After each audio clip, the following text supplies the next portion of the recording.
Hi, this is Stu Bedford, the director of Good Tidings. Hi, this is Stu Jopia, producer of Good Tidings. And this is Without Your Head. Welcome to the station of decapitation without your head. I am Nasty Neil. This is Annabelle Lecter. Yes, and joining us is the return of cryptozoologist Scott Marlowe. Is that anything like the return of the Dracula? It could be. It's possible. We'll see how everything goes, yes. Well, however it goes. Or maybe we could do Son of Marlowe. Scott, I kind of like that one, Son of Marlowe. So is that like your son? Or would that be I have several since I raised 19 foster kids. Oh, wow, good nice. For you. That's awesome. Well, it was fun. Wow, that's great. Let's just say it was entertaining. Well, yeah, that's very good. No, that's awesome. I would talk with you probably for hours about that. But and who knows? But we're here to talk about some cryptozoology. Yeah, that's for sure. Some seasonal cryptozoology. Yeah, we thought it's Christmas season here, so I was wondering what to talk about, and Scott came up with some good ideas, and that is we're going to talk about Krampus and the Yule Cat. And so we'll start with Krampus, because I think a lot of people, it's weird, because the last few years, Krampus has kind of like made a resurgence, and people's, he's in movies and in merchandise and clothes. Like a total pop culture icon now. Yeah. Well, the Krampus originated in Central Europe. And is kind of an anti-clause. So I guess it's appropriate that, he's making a comeback because you got to have a yang when you got a yin. Mm-hmm. It's true. And he's pretty cool to look at, and he beats kids with sticks and stuff. I don't know if most people know that. Like, do you think that people out there that are like, Krampus is cool, have any idea the levels of Krampus's madness? Well, there's lots of things that are attributed to him. You mentioned, hitting the kids with sticks. Actually, he would leave a bundle of rods for the parents. Presumably, that was the purpose. It was more a gift for the parent than a punishment for the kid.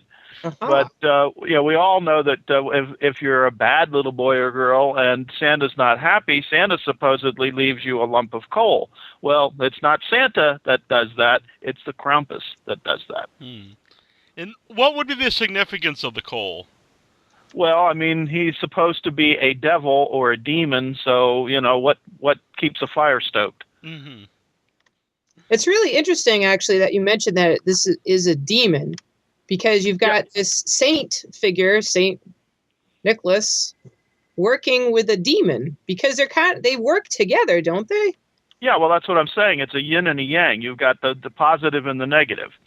It's an interesting thing. The Krampus looks a lot like a satyr from Greek mythology. It has two or more ram's horns protruding from the head. It's basically a hairy body with cloven feet. It could be mistaken for a dog man, or without the horns, even a bigfoot creature, which was well known in the area that the Krampus is from too. So it's an interesting beast. Mm-hmm. It's an interesting concoction. Mm-hmm. Why do you think cloven feet has always been attributed to evil things? Well, the satyr is not necessarily evil, but I mean, it's just I think it's more a question of being primitive than evil. Okay. In America we have the dog man, which ostensibly has cloven-like feet, although not necessarily so. More like wolf's hind legs. So the dog man and a wolf man are fairly close together in their appearance. So all these things are kind of hybrid ideas. And it's just interesting. I mean, the other thing the Krampus has that's rather notorious are these gigantic, monstrous tongues that remind me of certain singing groups. but in any case, they're pretty weird. Yeah. I mean, sometimes it can be as simple as a rather Men in Black kind of gentleman dressed in black. Could be a hairy man beast like the Bigfoot, or it's the traditional, as I said, appearance where you have a cloven-hooved a bent leg, hairy, fawn or satyr type creature. Only it's a large one, so it'd be more of a satyr than a fawn. Mm. But So they're known by other names too. I mean, it's also known by the name of Black Peter, Acerta. Oh gosh, what are some of the others? Schmutzeli, I think is how it's pronounced. There's several other Central European terms for it that I can't even begin to pronounce because I can't get my tongue around them. But and he even has his own little night. I mean, it's kind of like a Halloween thing. The night of the Krampus, or Krampusnacht, is a celebration that takes place around the 5th or 6th of December. Wow, we're gonna have to incorporate that into the Out Your Head world. Yeah, that sounds awesome. Now, Yeah. What is that? What happens for Krampusnacht? I assume, because I've seen videos of like Krampus walking, like bands of Krampus walking the streets. It's going after teenagers. It's essentially a demon's Mardi Gras, if you will. People get drunk and they carry torches. It's something right out of Frankenstein or Frankenstein, and and people get into the Krampus costumes and carouse all through the streets, trying to terrify the kids and to entertain the adults and that kind of thing. So it's sort of a Halloween-y kind of thing that takes place around Christmas time. Mm-hmm. Like, when did that start, and what was do you think the reasoning behind that? Because it's like, is it just to try to keep kids in line to being good, so that they fear Krampus? Oh, I'm sure that's part of it. I mean, it's interesting because in Europe it's very common to send out Krampus cards instead of Christmas cards, and it's kind of like a warning to the kids: behave or else.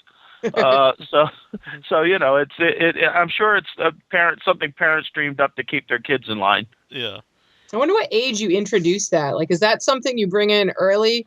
Like, when the kid can perceive what Santa is, you're like, hey, by the way, there's this scary bastard that's going to come around and get you if you don't. I'm sure they're introduced jointly, the two characters. Yeah, that's pretty wild, because I think about like the kids that I know and the ages they are, and making them, like, basically I could see that making kids cry. So, oh my God. I guess you can start gentle, but with Cole. Yep. Now, is Krampus like the legend as old as Santa Claus? When did it start to come around? I believe that it began about the same time as the St. Nicholas Day celebrations, which is usually about that time frame when they have the Krampus night in Central Europe. But I think it really kind of reached a head in the 19th century, from what I understand. Mm-hmm. And as you say, it's now becoming popular again. But then I do Spooky Empire every year, and there's all kinds of other horror shows that are expos and conventions and what have you. And this is a very popular thing. When you have this kind of a creature to build these ideas around. When you mentioned earlier that maybe it could kind of resemble a Bigfoot, is there any recorded sightings of an actual Krampus in any newspapers or any type of documentation? Yeah, they're periodically reported in around this time of year. Czechoslovakia, you'll probably see them in the papers there. Anywhere in the Bavarian areas. Which would be Austria, northern Italy, and the southern part of Germany, and then going out into Hungary and all of that. So there are definitely sightings. Mm-hmm. What were some of the things that it would it's said to do to kids? I know you said it would leave a bundle of sticks for the parents to use on the kids. But if you see some of the pictures, I think they're from the 19th century. Ones pulling the ears and whipping kids and there's different things. What are some of the more severe things that Krampus has been said to do? Well, primarily they torment the badly behaved children. Mm-hmm. But like, what Why type? not? I mean, seriously, someone's got to do it. Would that be like the ultimate thing to have some anonymous person going around scaring the hell out of kids? Well, I mean, it certainly isn't politically correct. No. But and I'm sure that they do. It's supposed to punish naughty children, and certainly anti-reward them, if you will. I'm sure there's some swatting with the switches and that kind of thing too. But there's they also supposedly bind the kids in rusty chains and then drag them off in baskets to places that we shall not mention, where the kids are tormented for eternity. Wow. Jeez. Yeah. Jeez. I What are these kids doing? They're like, stealing cookies out of the jar. Oh, Krampus time. You're done. Bye. Well, I have seen some bad kids. Yeah, I've seen some kids at the theater and at the supermarket that probably could use some Krampus. Yeah, a few of them. I see that. I see YouTube videos about some really bad ones just about every day. So, with like the recent movies, because he's been portrayed in Krampus, Christmas Horror Story. I don't know which ones you've seen, but in your opinion, which one's done like the best job in really with the traditional stories of Krampus? Well, having not seen many of them, the only one I can really relate to is A Christmas Horror Story, because that's on Netflix this season. Yeah. But I haven't seen the movie Krampus yet, and I would like to, but it hasn't shown up on any of the things that I get. So, and I never did play in the movies down here. No, really. So, that's one I have not seen. Okay. What did you think of A Christmas Horror Story?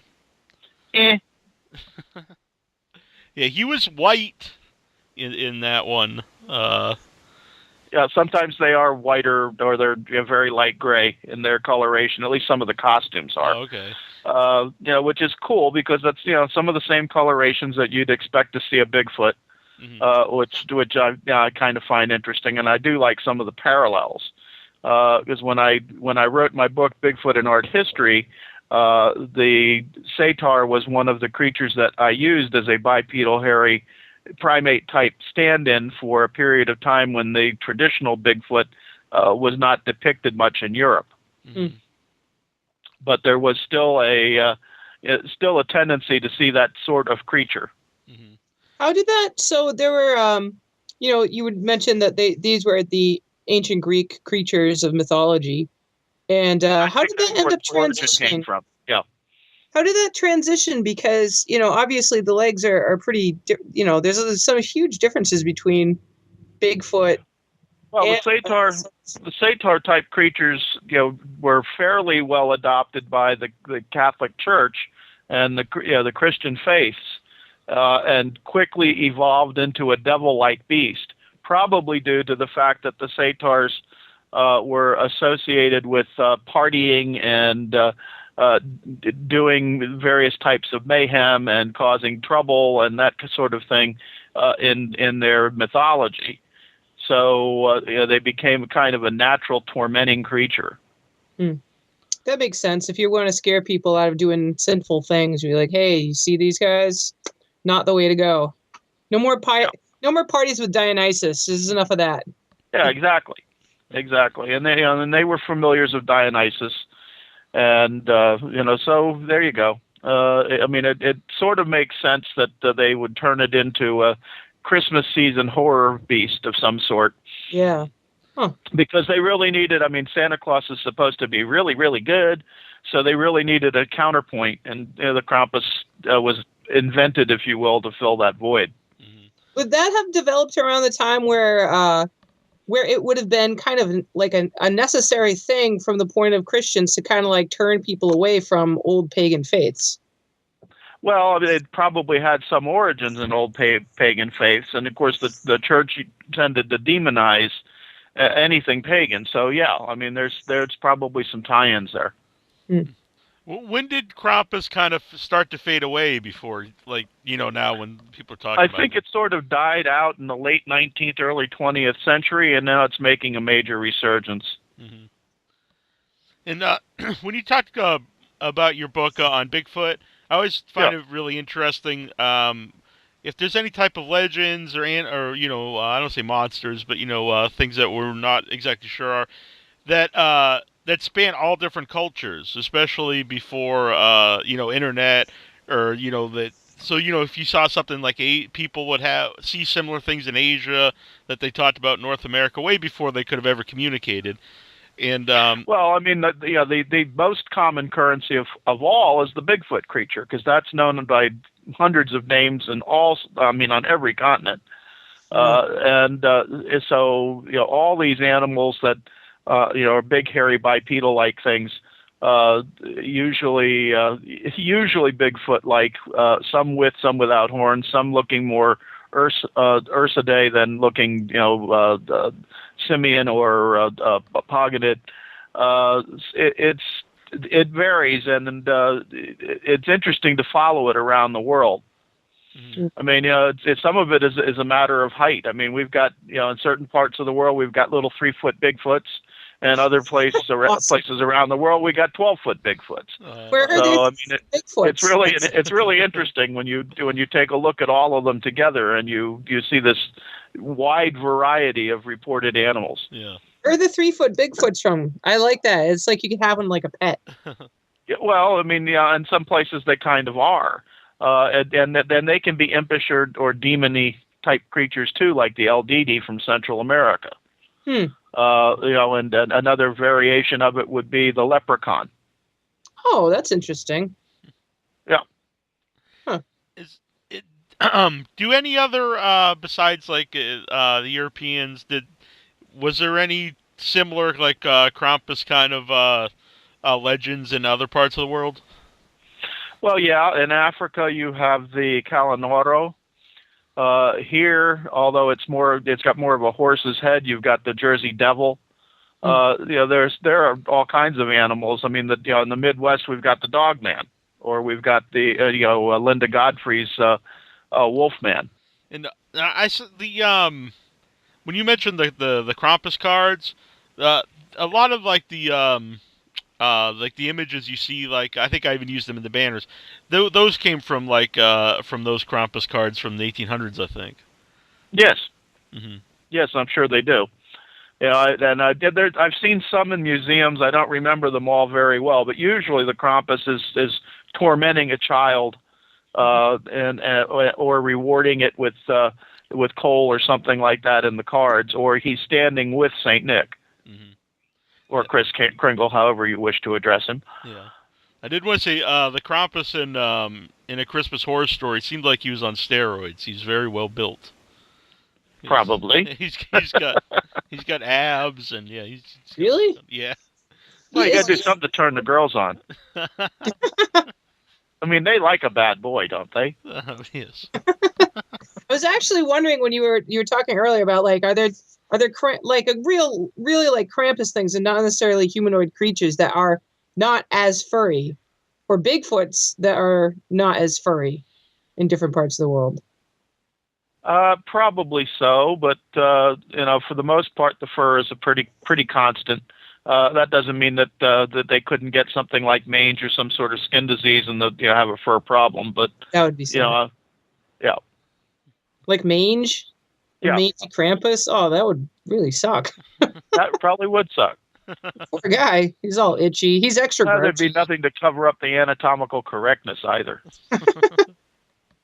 By the way, what was the name of the book again, and where can people get that one? Well, I've got several out there. Bigfoot in Art History kind of looks at some of these historical, Bigfoot-like creatures, and that's available on Amazon or Barnes & Noble. Yeah, that's really cool. I find that very, very interesting. So do you have a background in art history as well that made you interested in doing that book? Yeah, I've got a background in anthropology, and art history was one of the things that I studied when I was in anthropology, because obviously before photography, people had to depict what they were seeing in some way. So I rather needed a basis to analyze any artwork I was looking at. Yeah, that's really interesting. Mm-hmm. So what got you, if you were in anthropology, what got you started in that, and how did you end up transitioning into cryptozoology? We talked about that the last time I was on. I had a sighting when I was in college in 1975. Oh, wow. And it got me curious about the animal. I kept quiet about it because back in those days, you didn't talk about such things because everybody thought you were a little on the nutso side. Mm-hmm. But that, nevertheless, I knew what I was talking about and I knew what I'd seen. So I was interested and I started studying these things all those years ago. Wow. And then just collected data to the point that I reached overload. And finally, the world came around to the point that they didn't care if you saw things like this. And I came out, if you will, and started teaching a class in cryptozoology for Florida Keys Community College. And the rest, as they say, is history. Do you live in the Florida Keys, or was it an associated college? I live in Central Florida, not very far from Disney.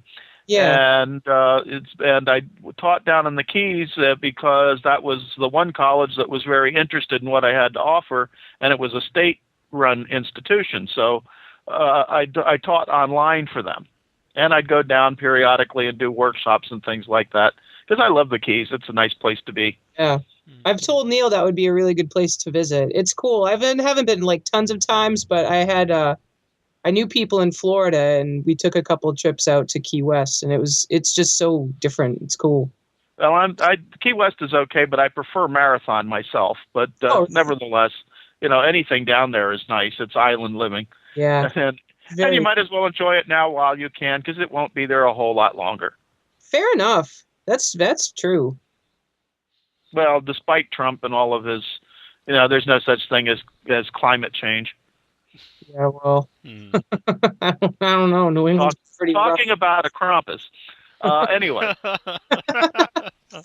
Yes, America. Is there Krampus in tropical areas or anything? There are other animals that are more tropical. Most of these Christmas creatures seem to be of European descent and from various places in Europe. Mm-hmm. And of course, the United States is a melting pot, so they bring their legends with them. Yeah. We kind of luck out because we've got so much stuff. Well, certainly down here in Florida, we got like 23 cryptids in the state. But then again, the state of Florida is as big as many countries. So, it's interesting. That's true. Mm. So, Yule Cat, this is one I'm actually really not familiar with at all till you brought it up. And since I've looked up some things, but you just want to give everyone just a brief, idea of what the Yule Cat legend is? Well, it's a gigantic cat that's ostensibly from Iceland. And the interesting thing is that if you did not wear during the Christmas season new clothes, and there's lots of cultural reasons why you would get clothes for Christmas, the cat would attack you and potentially eat you. It's pretty wild. Mm-hmm. So, why? Yeah, that it would be tied to clothes. Well, it seems like a crappy thing. I think it was primarily to encourage kids to work really hard during the year, so their parents would give them clothing for Christmas. Oh. And the lazy kids, were supposedly preyed upon because they didn't get anything for Christmas from their parents, and therefore they became a target for the Yule Cat. Hmm.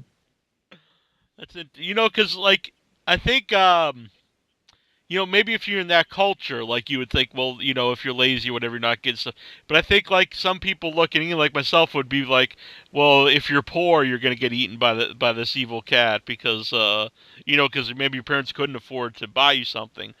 But maybe that's just an American way of looking at it as opposed Well, to... you also have to remember that, in the days that this was going on, again, it's 18th, 19th century or even before, people made their own clothes.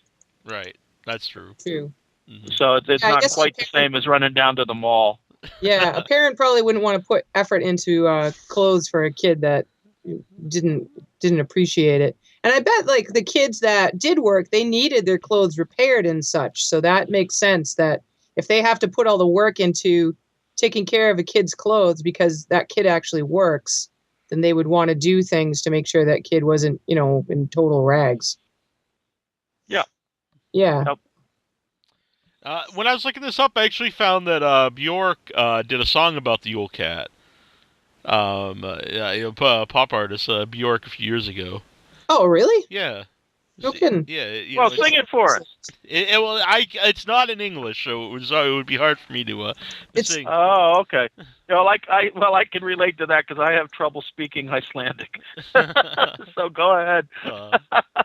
I did fine. I'd play on the show. I don't know if we'll get sued. You can play it. No, you don't have to play it right now. I don't know how long it is, but Bjork is. I like Bjork. Mm-hmm. I'm a fan. Yeah, and it said it's also what is it, like the little write up that it was related to the Yule lads. What is the Yule lads? Oh God, they're like I think it goes with the unlucky number 13. Some kind of Icelandic trolls. Hmm. I kind of like that. So, with the Yule Cats was there any is there any recorded sightings of an actual Yule Cat, or do you think that's more really just like a story? Well, there's ABCs. I mean, the alien big cats reported all the time. I wouldn't know right off the top of my head, since it's primarily Iceland, if not entirely Iceland, where the animal is supposed to be. I don't track cryptid sightings up there because nobody reports them to me. So I don't know if they're seen periodically or not, but I would think they'd be hard to miss because they're supposed to be very, very, very, very large. Mm-hmm. Is there as many art depictions of the Yule Cat as there are some of these other things? I haven't seen that many. Mm-hmm. I just found a really scary as heck one. It's really creepy. It's this really mutant cat that almost looks like dead. It's very grisly. It's got, I think, isn't there a mom figure with all these Yule lads? And she looks like tentacled, and then there's Yule lad silhouettes. It's really cool. I'll send it to you. It's the Yule Cat, the depictions that I've seen, although it's the Halloween version of the black cat that we have is a lot smaller than this, but it looks a lot, and it usually is posed. Those few images that I have seen, very much like a Halloween cat. Mm-hmm. Like how big is a Yule Cat supposedly? I've heard stories that they're as large as a house or as big as an SUV. Wow, that's awesome. Yeah. Does anybody make friends with Yule Cats? Because that's pretty cool. I would imagine the Yule lads get along with them fairly well, and the Grilla. Now with Krampus, it's like bad things happen to you if you're bad and stuff. But then you also have Santa Claus who rewards you if you're good. Is there a reverse of the Yule Cat, like for kids who have new clothes? I don't know, to tell you the truth. I would imagine there's something out there that rewards them. It's probably just Santa. Maybe that's true, or just the new clothes themselves. It's reward enough. Yeah. So you got Frau Perchta too, which is like a Christmas witch, and there may be some connection there because witches are known to run around with cats quite a bit too. Mm-hmm. That's true. What is the difference between I'm not sure if I'm pronouncing Grilla right, but Grilla and this witch thing of which you speak? They're probably not a whole lot of difference. It just has to do with the area, because the Grilla is associated with the Yule lads, whereas the Perchta is more from Central Europe. What other cats are? You mentioned some big, large cats in other places. Well, what are some of the other cats that are talked about in different... Well, they're just the ordinary everyday cryptid, like the black Florida panther we see down here, and the ABC large cats seen in Scotland and northern England, and God, they're usually they're huge, they're black, and they resemble either a panther or a tiger or lion. Since we're talking about Christmas, when did the reindeer get involved with Santa Claus and the elves and things like that? I don't know that story. I'd have to do a little checking, but I'm sure the reindeer come from Lapland and that kind of thing, and being close to the North Pole, it would make sense that they'd eventually be connected. Yeah. What are you yourself doing for Christmas? What am I doing? Yeah. I'm probably going to stay home and enjoy the day and the peace and quiet of the day. Uh-huh. My only kid who's still living at home works at Disney, and he's been tapped to work that day. Oh, wow. Well, they're probably going to be pretty busy at Disney on Christmas, I would think. And when he gets home, we'll probably do something. Yeah, my birthday's tomorrow night, so I'm kind of more interested in that and getting out there, hoping that I'm going to get taken out for a lobster dinner. One of my favorite foods. So, oh, man, I wonder what the lobster is like in Florida. I remember there's like conch. Yeah, Florida lobsters aren't near as good as Maine. Stick to what you got up there. Yeah, it's pretty sweet, I gotta say. We've got some good fish. I mean, that would be my dream come true, to come home on my birthday tomorrow, to find a plane ticket sitting there saying, let's go to Boston. We're going to go to Faneuil Hall and imbibe on some lobster until you can't stand up anymore. Oh, we were just there this morning. Yeah, really, this morning, we ended up doing an overnight walking around thing in Boston. Yeah. And it's wonderful. I hope you if you ever make it up here, come Christmas time because it's beautiful. Mm-hmm. It's really Well, you probably won't see me up there around Christmas, even though I would love to do it, because with my arthritis and the way my feet are, I'd have a tough time walking on ice. well, it's lovely all year round. That's very They do a pretty good job. I've been there. I know it well. It's just that I'm more of a summer person. I don't like cold. Yeah, it was You can keep the snow. It was pretty cold this morning when we were walking around at the same. Yeah. Well, I mean, I just heard that it snowed in the Sahara, and I'm thinking, oh my God, that would be my place of last resort, and it's snowing there. Wow. That's I mean, I hate snow, so it's. see, that's the thing. If you're in New England, you have to find ways to make peace with the snow. So you've got to ski, which I've never skied. People give me a hard time because I'm live in New England. I've never skied, but snowmobiling's awesome. It's like being on a snow motorcycle. And everything. I did all that stuff when I was young, but I'm not young anymore. You're never too old to be on a snowmobile. Well, I don't know about that. I have enough trouble with a jet ski. Oh, jet skis are great too. Yeah, they're fun. That's great. Yeah, but if you ever do come up, we'll have to. It would be cool to get together. Maybe we could talk about different things from the area or whatever. We just have fun. It'd be cool. That would be pretty sweet, actually. If you did that and you were interested and you wanted to do a tour of the New England folklore, even if we just walked around it. Well, anyways, I mean, I don't want to put you in a corner and be like, you have to visit us and do this thing where you say, hey, you're up in that area. Is Hell's Blazes still around? Is there what? Or did they go out of business? The restaurant, Hell's Blazes. Oh, I don't know. It sounds awesome, but what part? It's one of the few places in the country that had really good game. Where is it? Really? It was near New Bedford. Oh, I don't know New Bedford as well. Actually, I think that's closer to Neil. What's it called again? I'll look it up. Hell's Blazes. Hell's Blazes. Man, that would be a great place for us to go. Mm-hmm. Oh, I enjoyed it there. You know, their food there was every bit as good as Gerard's in Maui, and they had all kinds of game. And the last time I was there, I had venison and wild boar. See, that's the kind of stuff I like, and it is hard to find it anywhere. Yeah, it's been a long time, but boy, I really loved that restaurant. Yeah, that would be great. I'd like to try that. Yeah. Let's see.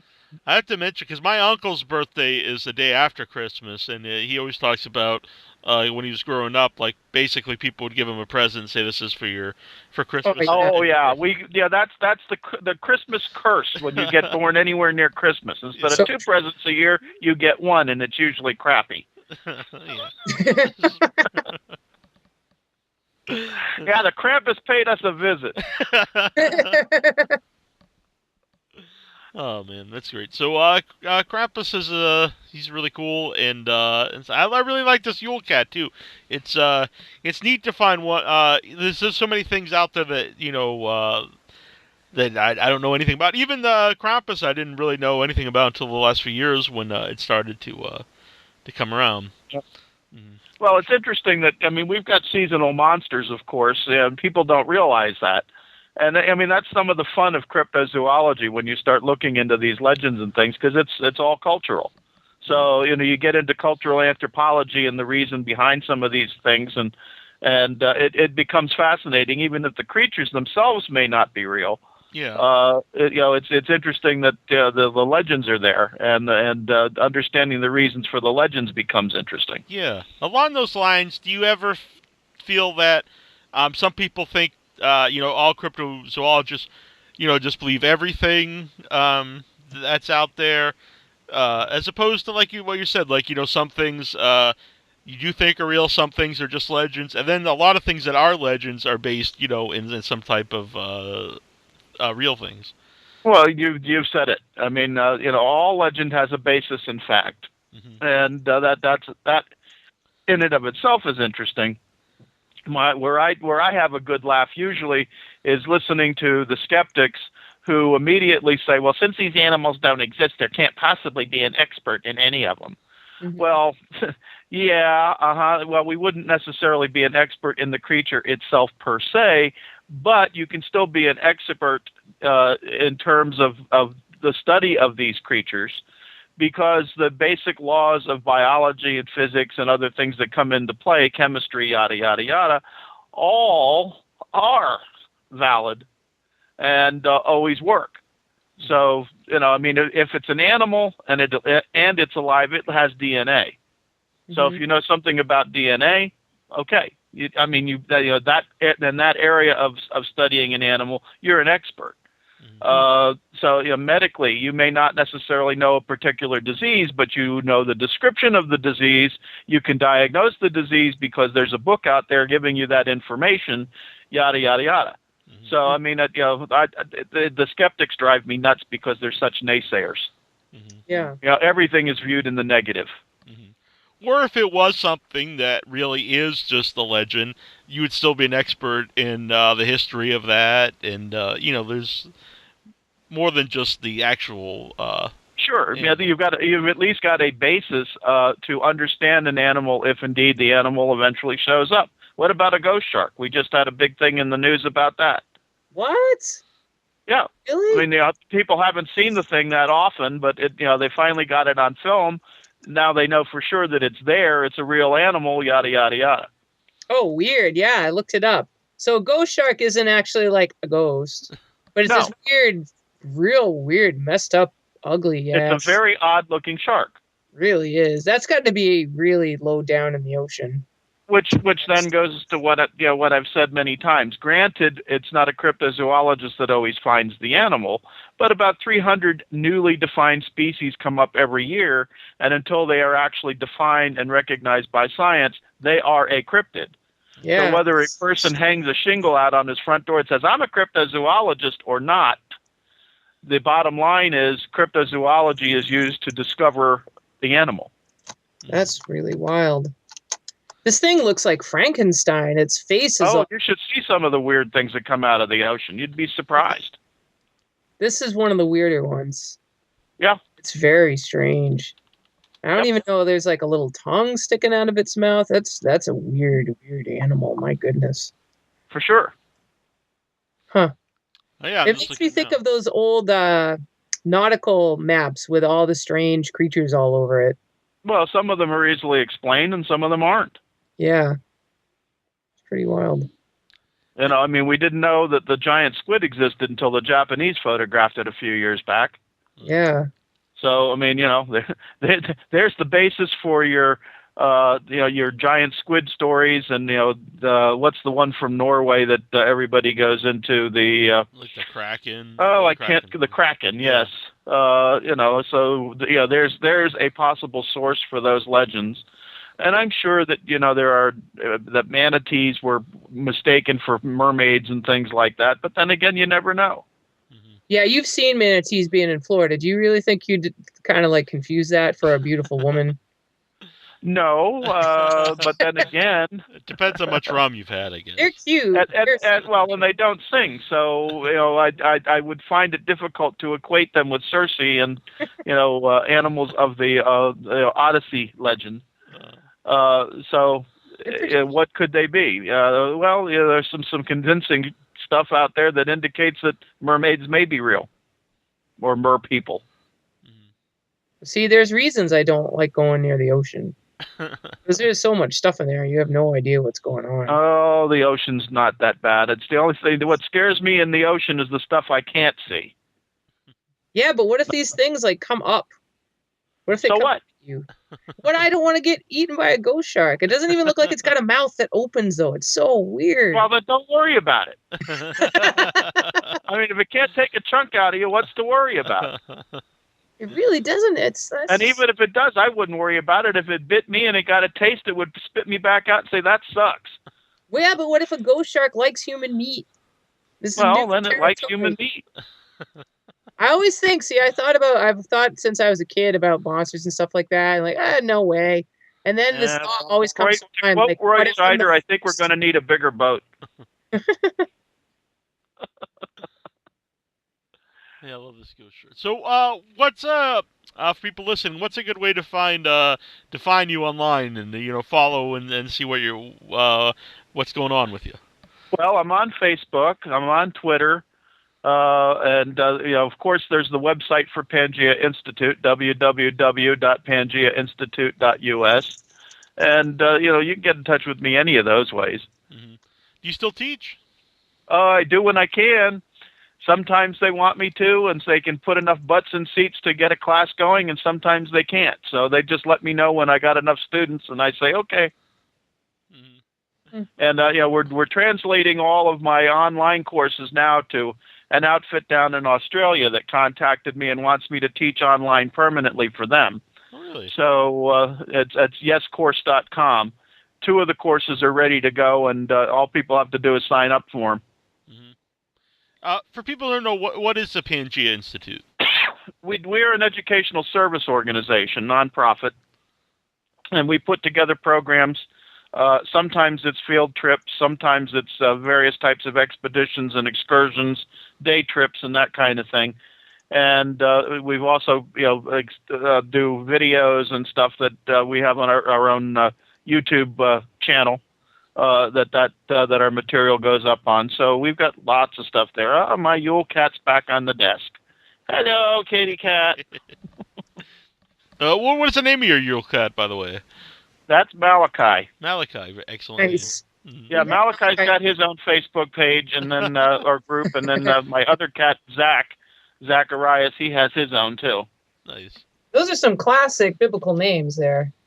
Well, the last 2 of the Jewish prophets. If we get a third, we'll have to name him Ezekiel. I was thinking Children of the Corn, but now I'm... Thanks.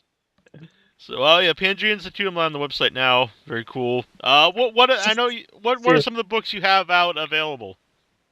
Well, Bigfoot Enigma is one of my popular books. My most popular is Cryptid Creatures of Florida, which explores all the different cryptids down here in the state of Florida that we're aware of. And I just finished 2 novellas. One is a collection of short stories, which is called Weird Monsters, which are various cryptids that are here in Florida. They're based on true stories, but I've fictionalized the accounts slightly to make them more entertaining and campfire story-like. Mm-hmm. And then I did one on Squallies, which is a human-ape hybrid that supposedly was created here in the 1920s. And that's out. And then there's a bunch of others, but those are the main books. When you said created, man-made, theoretically, it was created by the Yerkes Institute, Bob Yerkes, which at the time was located in Jacksonville, Florida, as an experiment paralleling Stalin's work with human-ape hybrids that took place in the 1920s. Wow. That sounds fascinating. What's that all about? Well, they attempted to interbreed humans and chimpanzees and orangutans. Really? What were they trying to do? Like make super creatures? Yes, super soldiers, actually. Yeah. One of the things that people don't generally understand when you get into the eugenics stuff, a la Hitler, if you create a master race, it's natural for people not to want to do the dirty work. So you need to create a slave race to do what you don't want to do. I see. And that's what they were engaged in doing. is trying to create a slave race of human-ape hybrids that would act as soldiers who would take orders and do what they're told and eat lousy food and not complain. Yeah. So would they, because the master race is all white people, would they take, like these Nordic white people and try to interbreed them with apes, or was it? No, but in Stalin's case, he had one woman who had a death wish, more or less, that wanted to mate with male chimps or male gorilla, male orangutan, and that never actually got to take place. Originally, they took female eggs and tried to implant them in female gorillas, and then they have them mate with male gorillas, and that didn't work. So there were a number of different things that were tried. Of course, in those days, they didn't know what they know now about genetics and DNA. Theoretically, no one was successful at doing it except the United States, according to one Cornell University professor who was involved in the work. And the result were these squally creatures that I write about in the book. That sounds very interesting. When you said when you did the short stories and you fictionalized them, do you feel that interferes at all with your other work? To make no, because the storyline itself is actually factual, completely so. But in order to make it more interesting, I provided dialogue, and not having been there to actually hear the discourse between the characters that were involved in the events, I had to create the dialogue. So in that respect, it's fictionalized. I see. Very cool. Did you see recently about the dinosaur tail that was found in the amber? Yes. And it was covered in feathers, which people had speculated about. What were your thoughts on that? Because that's the really well. I'm glad they found it because it proves the theory. Yeah. Bob Bakker's been saying that for a long, long time, and I'm pleased that they actually found some actual evidence. And of course, amber is one of the few ways that you could protect the actual item for a long period of time without having everything disintegrate. Mm-hmm. So that was the perfect way for it to be. Now, let's say you guys are you and other cryptozoologists have different theories or experiences and this kind of data to use, and something like this happens. Do they kind of ignore that you even thought about it at all? And well, cryptozoology, unfortunately, is considered a fringe science. Yeah. There's a few of us that are taken seriously by mainstream, but not many. And they tend not to give us credit where credit is due if there's anything we discover. Yeah. So it's annoying, but that's the way life is. Fair enough. I guess sometimes you got to just accept it. You love what you do, and it is what it is. Well, we enjoy it. Yeah. We wouldn't do it if we didn't. So. Yeah. What are your thoughts on some of the TV shows of the last few years? Because there's been a lot of TV shows that have popped up about hunting for Bigfoot and all kinds of shows like that. Oh God, please don't go there. They say I was brought up to be one of those people that if you don't have anything nice to say, please don't say anything. And the shows that survived to lately are not very good, and I'll leave it at that. I'm glad you described the Bigfoot one. It sounds very how about entertaining? From our point of view, it's entertainment is one thing, but I'm not an entertainer. I'm a scientist. Yes. So I mean, if you want to be entertained, go to Disney World. Yeah. Don't go out in the forest expecting you're going to find a Bigfoot or something. That it's not that easy. If it were, they wouldn't be a mysterious creature. Don't be stupid enough to lay down $600 or $700 on an expedition with certain guarantees that you're going to at least hear an animal.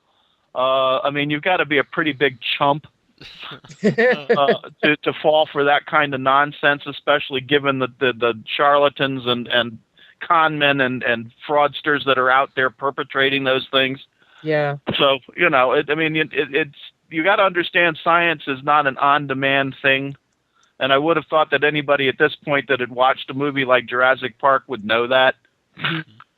The animals just don't show up on command. If you want that, go ride the Everest ride at Disney World. Then you can see a Yeti. So you probably discussed this before the last time you were on the show, but I have not heard it, and I'm sure there's other people, newer people to the show in the audience that haven't heard it as well. Can we ask about what your personal Bigfoot story is? It sounds pretty life-changing. Well, I was taking pre-med at the time at Rollins College, which was one of the best pre-med schools in the country at that time, which is in Winter Park, Florida. And the second year of school, I was able to live off campus, and I got an apartment because it was the cheapest place I could find one, way off campus at that time. Now it's like almost downtown Orlando. But it was way out near Goldenrod, Florida, which was very, very rural at that point. And, they built these brand new apartments that were in the middle of nowhere with forest behind us that was completely undeveloped and orange groves all over the place and that kind of thing. So after class one night, I was on my way home. It was late November. And I stopped at the Publix grocery store to pick up some groceries on the way home, and I had a little MGB GT, and I had the groceries on the passenger seat when I came home and got out of the car, but feeling kind of funny when I parked, like something was watching me. And when I got out of the car and walked around to the passenger side to get the grocery bag and then stood back up, I saw this thing off just barely in sight. Behind a lamppost where I could see the shadow but couldn't see much of the animal, but could make out what it was in silhouette. And that was my first experience. Your first experience. So there's been other things that have happened? Yes, in Texas, in the area near Conestoga and Orange, I also had experiences in those two areas. Can you tell us? I'm very fascinated. I was out with Chester Moore, who's a real nice guy, and Chris Stevens, who had done a TV show for an Australian outfit on Animal X. And, I was out there for a conference that Chester was putting on, and they took me out to this place where they had filmed the show, and then to another place that they had some experiences, and indeed we had some interesting encounters. What makes them interesting? You need to tell us.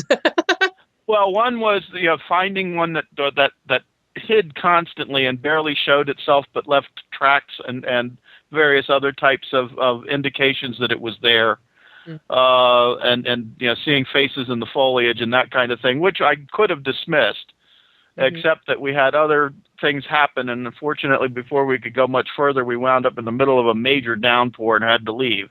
But then later that night, we went out to a place near Orange, Texas, and had an encounter with apparently a big group of them, and we could see one of them playing hide and seek with us behind trees using a passive infrared scope. Wow. And it threw a stick at me when I turned my back to it and hit me in the back of the head when I was wearing a wide brim hat. My first impulse was, hey, something fell out of the canopy of the trees, and then I realized, no, where it hit me, it could not possibly have gotten to me because of the brim on the hat. Yeah. So it had to come from the ground. Excuse me. No problem. So did you think when something like that happens, do you think it's because it was playful? No, it was a warning. Yeah, go away. There was a family group feeding, and they didn't want us getting any closer. It was warning us not to go any further.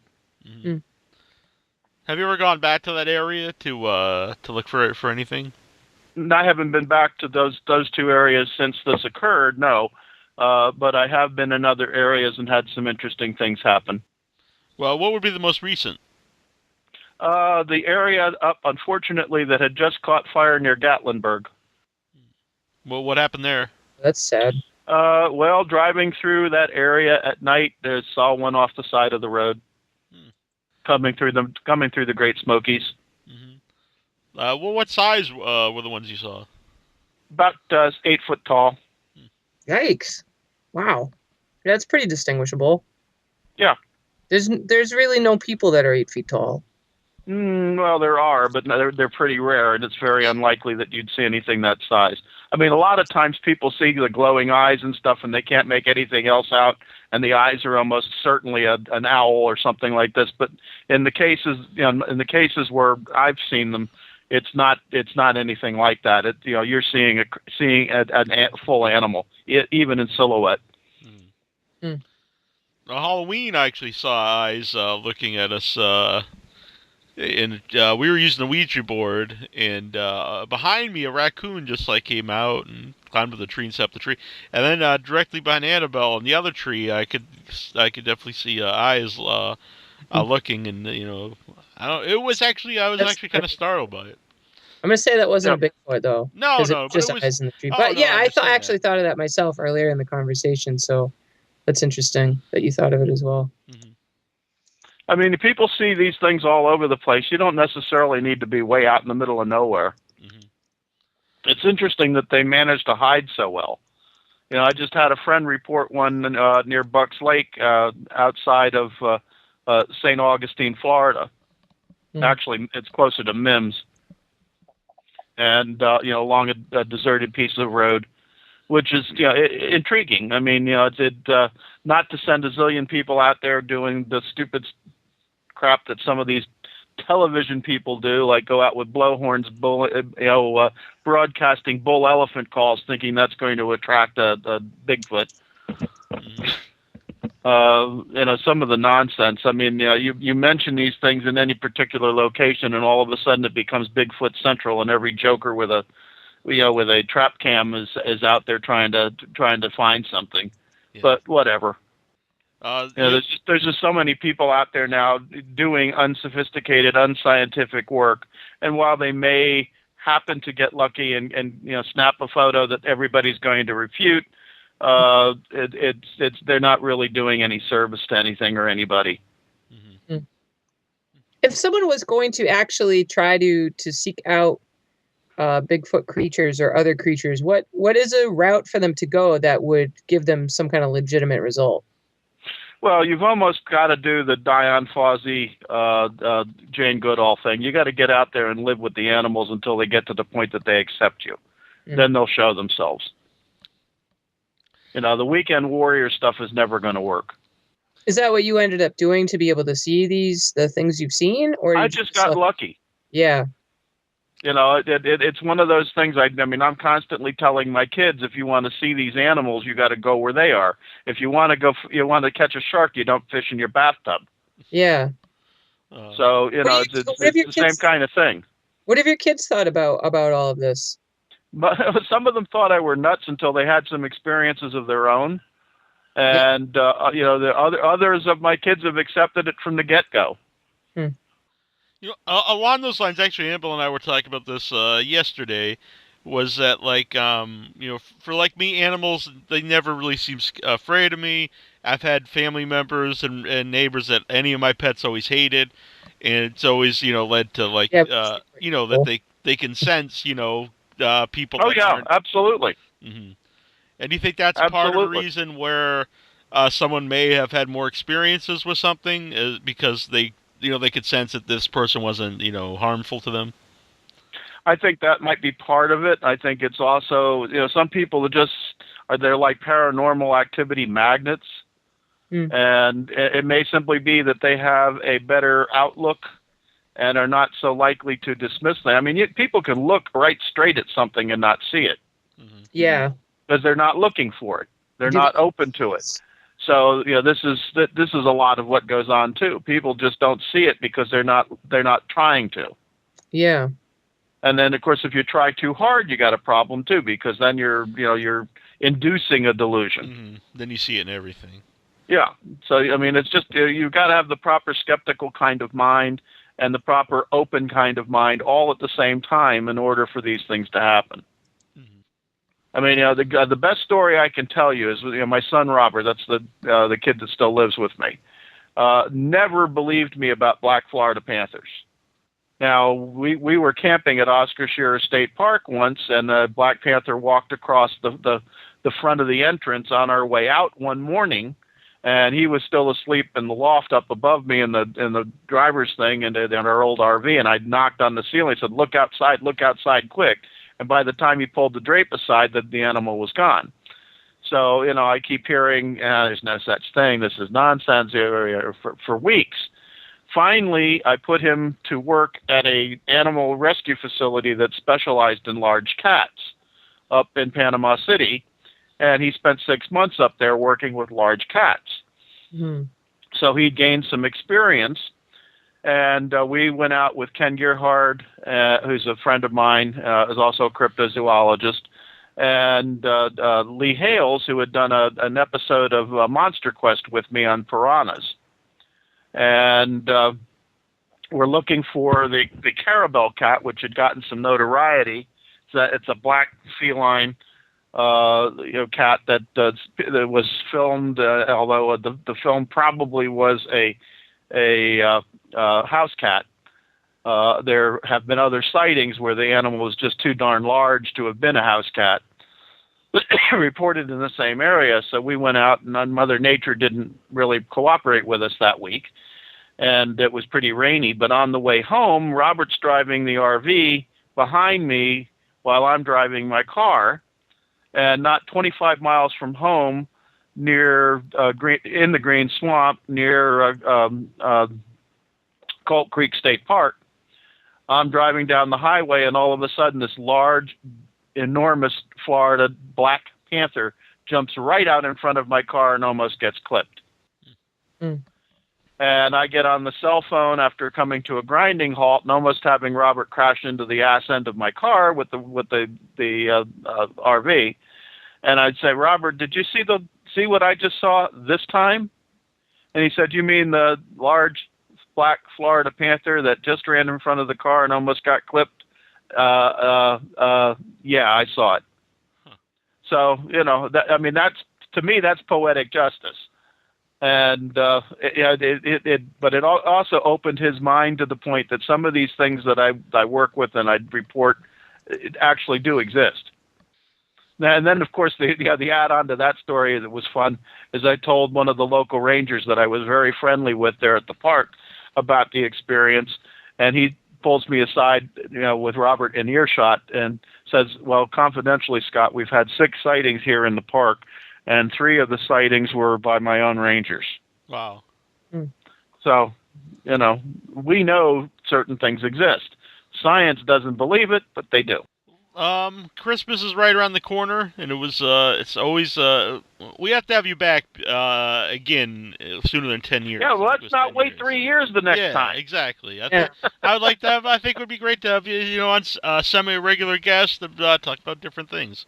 Yeah, that would be great. But sure, just let me know in advance, and we can always come up with an animal that suits the time frame. Yeah. And have a little fun with it, like we did tonight. And it's always a pleasure to be with you guys. So, thank you. Thanks for having me on tonight. Yeah. Nice to meet you. It was nice really to meet you. Yeah. Thank you. Excellent. Thanks, Scott. It was a great time. Terrific. Yeah. Have a good night and happy holidays, everybody. Happy birthday. Yes, happy Thank birthday. You. Yeah. Welcome. I think he turns a big 4-0. Oh, I wish. No, I turned the big 6-3. Oh, all right. Well, wow. Well, you look very good. Yeah. Well, I hope I continue to look good. Thanks so much. Take care. Take care. Bye. Good night. Hi, this is Ashley Mary Nunes. And this is Lito Velasco. And this is Jessica Cameron. Hi, this is Natalie Montera. Hi, this is Todd Nunes, the director and writer of All Through the House, and you are listening to Without Your Head Radio.